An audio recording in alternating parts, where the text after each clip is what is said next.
When Walt Disney died of lung cancer on December 15, 1966, Disney Animation almost disappeared with him.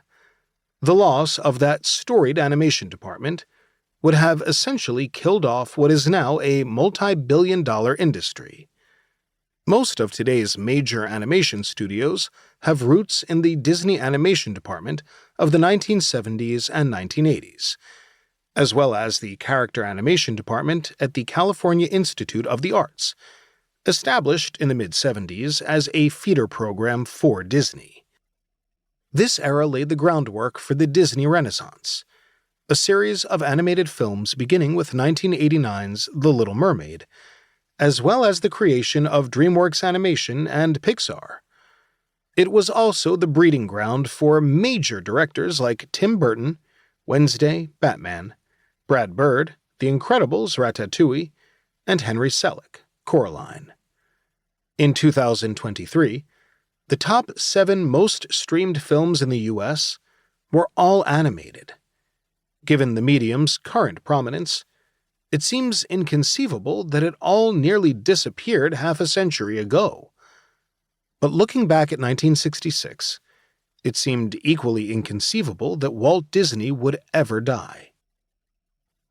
To those who knew Walt or watched him on television every week, he didn't seem to be slowing down in his 60s. Even as he was aging before their eyes, his ambition was as great as any time in his company's 4 decades of operation. He would occasionally acknowledge he wouldn't live forever, but few took notice. In 1966, he gave an interview to Australian journalist Margaret Jones, in which he mused about Walt Disney Productions after Disney. The reporter noticed something odd about the comment. Walt seemed to be talking about death, not retirement. Yet Jones admitted in her column that she couldn't fully reconcile the comment.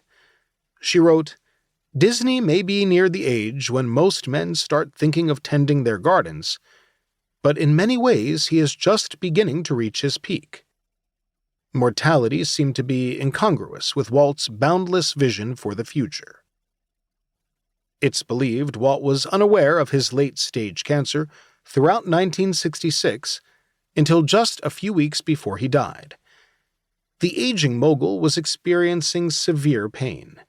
He thought it stemmed from a decades-old polo injury from his early Hollywood days, back when he and his brother Roy played against the likes of fellow moguls Jack Warner and Hal Roach. To keep listening to this audiobook for free, click the link in the description. It will take you to a free Audible trial where you can listen to this and many other books for free for 30 days.